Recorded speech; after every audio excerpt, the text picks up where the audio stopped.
Ben Mintz, afternoon drive host on the 100.7 The Ticket up there in Shreveport, Bossier in the afternoons every Thursday morning here with us. Great social media follow, and should be the MVP of the league this year with the way that the Chiefs are playing. Yeah. How we feeling, bro? I'm feeling great, man. Always excited to be on off the bench with you guys on Thursday morning, and it was actually funny. Last week, I hit the window with my bookie because I hit it because I had KC by 4.5, and they knocked Lamar Jackson out on the half-yard line to cover by half a point on a 2-point conversion. So I've been in a good mood all week. That's a beautiful W right there. Jordy, you would know a lot about beautiful W's after your Saturday. No. Yes, it was a good Saturday, but Sunday night didn't work out as well as we would have liked. But Saturday was great. Mincy, how are we feeling about this weekend? We're feeling good, but I'm still salty like Jordy is because that was my fault on Sunday night. I think Cleveland had every chance to cover that game. That was a little frustrating. But we're going to move on. Mincy, I knew we were dead meat in the last 2 minutes on the interception when the own player from Cleveland tackled the guy in the open field. I mean, that was a pick six. That was a pick six. All right, Mincy, let's go. Widespread panic in the background. Let's get the 6 picks. Let's do it. All right, we're starting Friday night. Oh. I continue to the one trend I followed forever, and it worked again last week with USC upsetting Utah. But, man, when teams lose games they're supposed to win as a road favorite and they're home underdogs next week, it's been hitting 80 to 85% for like 15 years. Damn. We got one of those situations this week, and it's the Maryland Terrapins on Friday night getting 6.5 at home against Penn State. Maryland, everybody saw them crush Syracuse a couple weeks ago, and then they lost outright as a 7-point favorite at Temple. They're coming off a bye week. They're at home Friday night. Big game. So we're taking Maryland plus 6.5 at home against Penn State Friday night. Love it. Plus 6.5, the opening play of the weekend. Where are we going next? We're going – okay, and it's another bounce-back situation. So 2 weeks ago, Temple they had the big win over Maryland, but then last week they had a pretty atrocious loss at Buffalo. But they're playing Georgia Tech this week, and guys, Georgia Tech they're flipping the whole script on the program. They got rid of Paul Johnson. They left the triple option. They hired Jeff Collins, who I think is a pretty good coach. But the problem is it's not an easy life when you switch from triple option to a regular team. And they lost to Citadel a couple weeks ago, and I think Temple's going to hammer them. Georgia Tech's struggling this year. I like Temple laying the 9. Wow. And is that in Atlanta? Where's that at? Oh, it's on the road. This thing's in Philly. Okay, cool. So Temple minus the 9. I'm just going. It's more just I'm going against Georgia Tech. They're horrible this year. They're really, really bad. All right, play number 3. Play number 3 this week. We're going to switch up to the NFL. I keep riding these, and I like it again until I lose these Bills. I keep taking these Bills unders. They're the best under team I've ever seen. and this week's situation is another great one.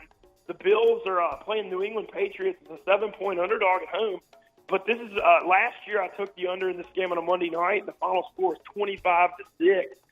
New England's going to come up there. They're going to run the ball. They're going to grind it out. And I don't think Buffalo can move the ball much on New England. So we're taking under 42.5 in New England. 42.5. This is, I think, low number. All 3 weeks this is hit, right? Yes. It's the 4th week in a row we've taken the Bills under.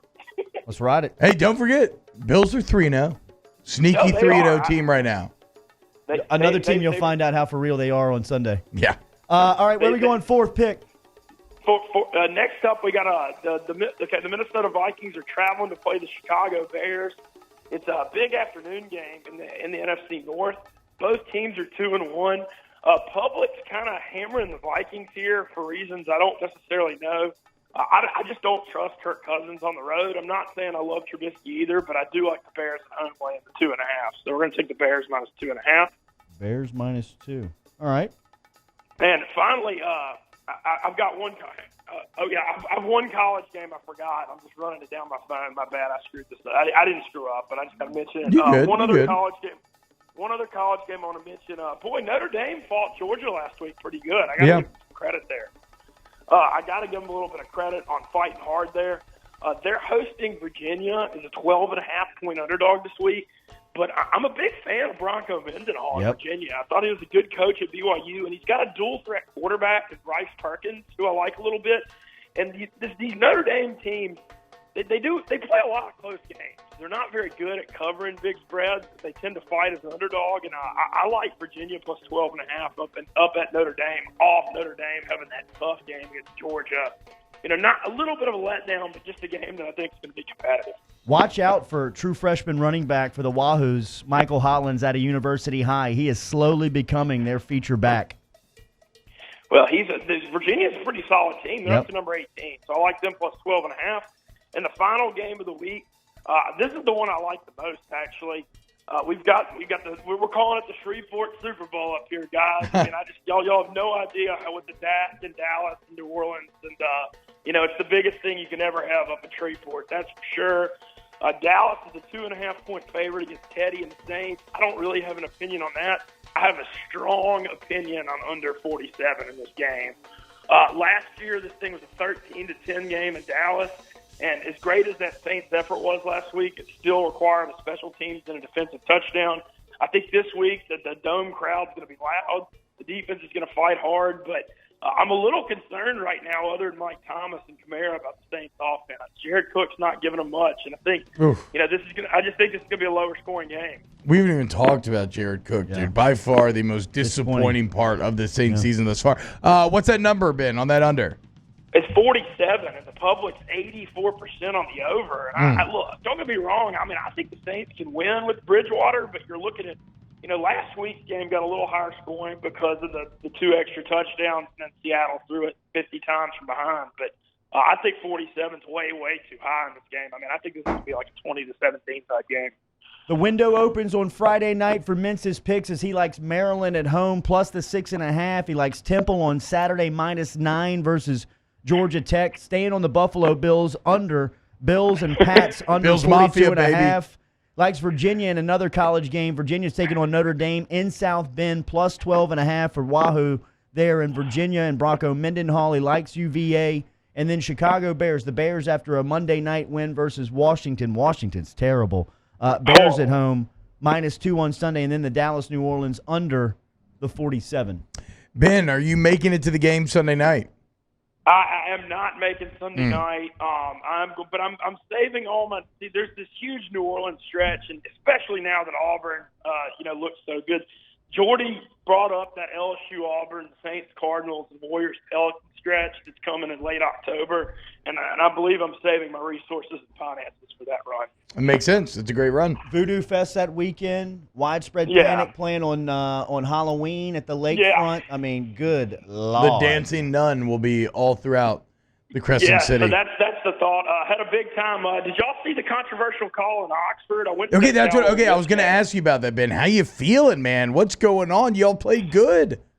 Well, it was one of those things. I mean, Cal dominated the first 26 minutes of the second half, but it's just I hate to ever complain about officials. I really try hard not to, but man, I mean, like, what's the point of having a review if the game's on the line and you're not going to at least look at that play? I mean, I'm not even sure he got in. His body was in the end zone. The ball, might have been behind it. It was very close, but I mean, that was just a horrible way for that to end. I just wish Ole Miss they'd at least looked at it. That was in Ole Miss, by the way. T-Bob, never forget 2014 and 15 when I got to go to us beating Bama twice. 38-point underdog at Bama this week. Times change, man. Look, I will say this. I almost feel like if I'm on a rules committee, this is something you have to look at, how that Ole Miss-Cal game ended, because Ole Miss was put in a pretty impossible spot. Because if you run another play, then you cannot review. But if you don't run another play, get the review. Yeah, then the game ends because you just let time run out and you lost. So, it's I don't know what the protocol is there exactly. It's a very tough spot, but I think they have to come up with some sort of strategy. Yeah, I didn't like it, and I can tell you a lot of other fans weren't happy. And there's a lot of Ole Miss fans that are Saints fans, so they felt like they'd already seen plenty of it on Sundays too. Now, Ben, I got to say though, man, I'm impressed with Ole Miss overall. Oh, I definitely am. I came on here last year. I said I thought we'd win 3 games. I mean, it shows you really what coaching matters because last year you had all these NFL guys, but you had the worst coordinators I've ever seen until long ago with Wesley McGriff. And then you upgrade to Rich Rodriguez and McIntyre, who, are frankly both way more qualified to be head coaches in the SEC than Matt Luke is. Yeah. But the talent level is nowhere near what I expected. It's not very good, but they're still fighting hard. Yeah. I'm pleasantly surprised, even though I still think that means 4 or 5 wins. Mincy, did the young wave of Rebels, Land Sharks, Black Bears coming into Oxford know the legendary status of Ben Mintz that you held down for a decade on that campus? The word's out, that's for sure. It was fun, man. It's crazy, and I got to thank y'all for this too. Just the popularity of off the bench, but anywhere in the state of Louisiana, Mississippi, if I open my mouth, I feel like I'm definitely getting recognized a lot these days, and nice. I just really appreciate y'all are a big part of it, and we're really growing, mixing up the Mintz, and poker's been pretty hot lately. Oh, love it! Still continuing to run some miles, and I like the tradition. It sounds like the Dominator's doing pretty good. Mincy, also not phased by the 10-13 is what it sounds like. Hell no, we're good, man. He's a vet. He ain't scared. This is like. Where's the Aaron Rodgers relax? Yeah. Everybody just chill. Well, look, if I was 8-15 or 7-16, I would be, but 3 under, that's whatever. That's one good week. Yeah. Wait, Ben, have you been to the Party Pavilion in Oxford yet? I did not make the Party Pavilion. I actually did something. Awesome. I want to mention this real quick before y'all let me go. I tried. How everybody's leaving these games at halftime, and that's like a huge problem in college football. Yeah. I tried something new, and I just went for the second half because if you're not going to go to the whole game. If you're not going to go to the whole game, though, you missed the 30-minute halftime, and everybody's going for the first half and leaving. If you're not going to go the whole game, why don't you go when the game comes on? I don't know. I think it's a good idea. I love it. Get in for free. Yeah, man. What a genius strategy. All right, Benny. We'll talk to you next week, man. Enjoy the weekend. Thank y'all so much for having me. We'll get back to the winning this week. Thank y'all. What was that laugh? What happened on the way out there? Shout out to Ben Mintz. Cut up the end of that, please, and let's replay that when we come back. Somebody's with Mincy that made him giggle. Next. Off the bench with Kalana and T-Bob.